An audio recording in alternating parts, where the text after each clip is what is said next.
అయిన నా పరువు దక్కాలంటే వాడి శవాన్ని తీసుకెళ్లి లాహోర్ నడి వీధిలో పడేయాలి. కానీ అది అంత సులభం కాదు. వాడు అందరిలాంటోడు కాదు. రాళ్లు విసిరిన జనం చేత చేయి కొట్టించుకున్నాడు. నేను నా వాళ్ళని చంపడం వాడు తెలుసుకోబట్టే ఇలా జరిగింది సాబ్. అదే ఎలా ఎలా తెలిసింది? నేను చెప్తాను. దీనికి కారణం ఆ నజీర్. నజీర్? వాడు ఇంట్లో గొడవ పట్టడం, మీతో కలవడం అంతా విజయేంద్ర ఆడించిన నాటకం. అంతేకాదు, వాడి పెళ్లికి 1000 మంది మిలిటరీ వాళ్ళు వస్తున్నారు. శుక్రియా, బహుత్ శుక్రియా నానాజీ. నా జెండా ఇండియా గుండెల్లో దించే ఛాన్స్ దొరికింది. ఒకేసారి 1000 మంది మిలిటరీ వాళ్ళని ఈ దేశంలో చంపితే భారతీయులు తలలు వంచి సిగ్గుతో చావాలి. అర్థమైంది. ట్రైన్ బిలాస్పూర్ స్టేషన్ దాటగానే ఇంజన్ స్వాధీనం చేసుకుంటారు. 40 కిలోమీటర్స్. 40వ కిలోమీటర్ దగ్గరున్న బ్రిడ్జిని మందుపాత్ర పెట్టి పేల్చేస్తాను. నన్ను నడివీధికెక్కించిన ఆ విజయేంద్ర గాడిని, నా వెనక నవ్విన వాడి జనాన్ని నరికి పారేస్తా. సాలే, మాతో ఉంటూ మాతో తిరుగుతూ ఎంత నమ్మించావురా మమ్మల్ని. నీ మూలంగా నడి వీధిలో కుక్కలా నిలబడ్డాన్రా. వీడు దెబ్బ కొట్టింది నా నమ్మకాన్ని. వీడిని నాకు వదలండి. నమ్మక ద్రోహానికి శిక్ష ఏమిటో వీడికి నేను చూపిస్తాను. చెల్రే.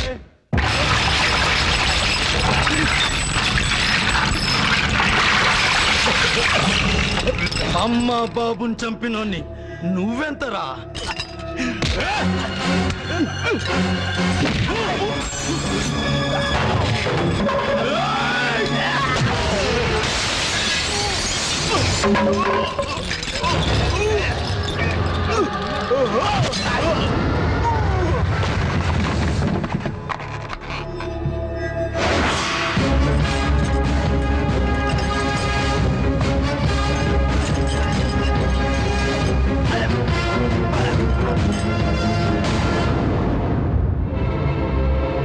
ఒకేసారి 1000 మంది మిలిటరీ వాళ్ళని ఈ దేశంలో చంపితే భారతీయులు తలలు వంచి సిగ్గుతో చావాలి.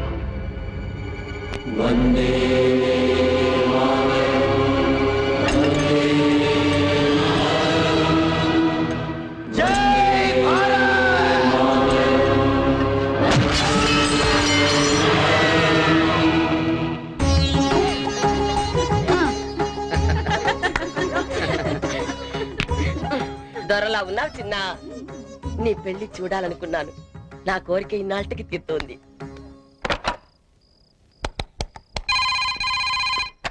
హలో తమ్ముడు, నీ పెళ్లికి ట్రైన్ లో వస్తున్న మిలిటరీ వాళ్ళని చంపడానికి బ్రిడ్జ్ మీద బాంబు పెట్టి పేల్చేయాలని అస్లాం ఖాన్ ప్లాన్ చేశాడు.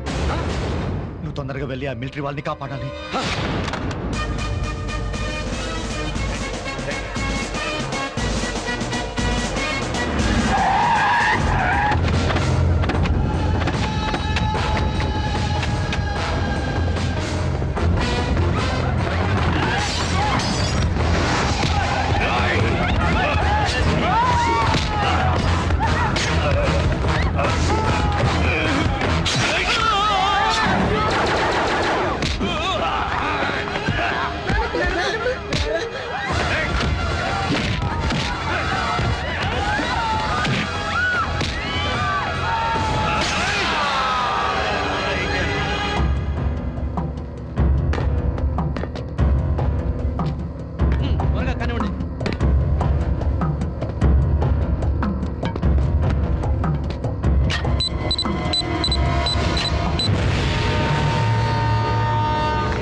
See the time?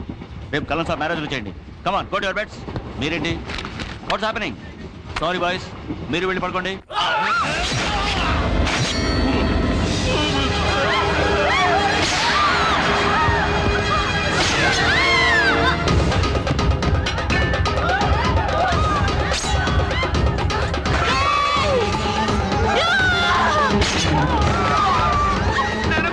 మీరంతా ఇక్కడి నుంచి వెళ్ళిపోండి.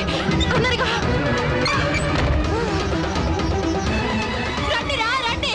సకినేటి పల్లి రాజం పెట్టని మిమ్మల్ని చంపి కానీ నేను చావను.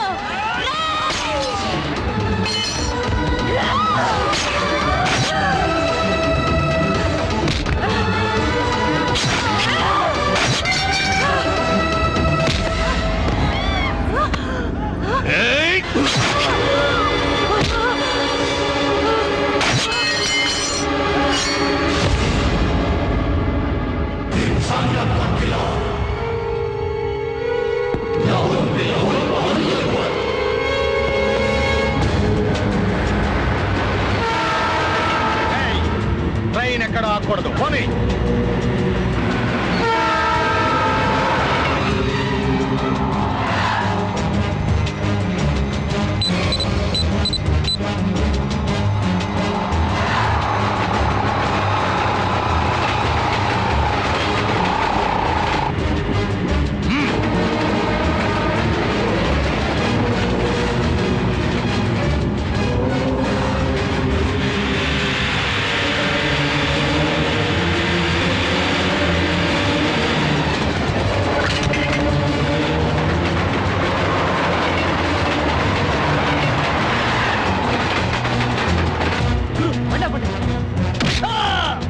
రేయ్! పైన పోతున్నారా? ఎలా చెయ్యి? రేయ్! బ్రేక్ విరిగిపోయింది, బండి ఆగదు. అదేరా మాకు కావాల్సింది.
పసిబిడ్డలు ముసలాళ్ళని కూడా చూడకుండా ఆ అస్లాం ఖాన్ గాడు అందరినీ నిలువున నరిగి పారేశాడు.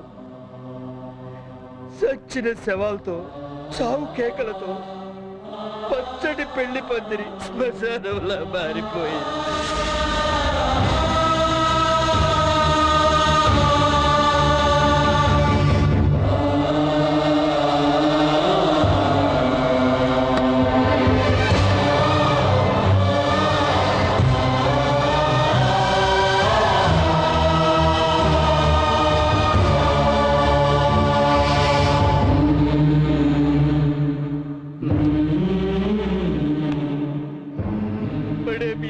నేరాన్ని నజీర్ మీదకు తోసేశాడు. రండి సార్ రండి, వీడే సార్ వీడే, ఇంతమంది చావు కారణం వీడే, పెద్ద టెర్రరిస్ట్. ఉగ్రవాదులతో చేతులు కలిపి అందరినీ చంపాడని ఉరిశిక్ష పడేలా చేశాడు. పాపం నజీర్ అన్యాయం అయిపోయాడు రా. అన్న ఏ జైల్లో ఉన్నాడు? నిన్నేదో గొడవైందని జైల్లో చావగొట్టారంట. హాస్పిటల్లో ఉన్నాడు.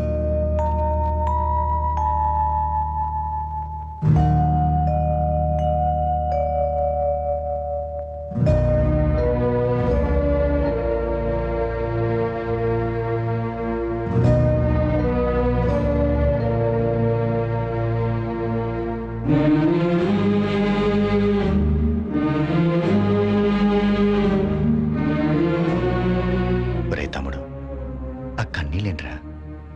నా చేయి పోయిందనా? ఎంతో మంది మిలిటరీ వాళ్ళ ప్రాణాలు కాపాడగలిగాము. దానికోసం ఈ చిన్న నష్టం పెద్ద లెక్కేముందిరా? సార్, సెంట్రల్ హోమ్ మినిస్టర్ నుంచి కాల్ వచ్చింది. నజీర్ ఉరి శిక్షని రద్దు చేసినారంట.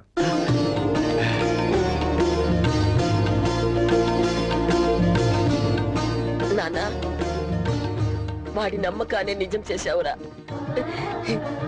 నేనే పాపిష్టి దాన్ని నిన్ను తప్పుగా అర్థం చేసుకున్నాను. ఊరుకోమ్మా, అన్నయ్యని విడిపించుకోవడం నా బాధ్యత. నీ బాధ్యత ఇంకొకటి ఉందిరా.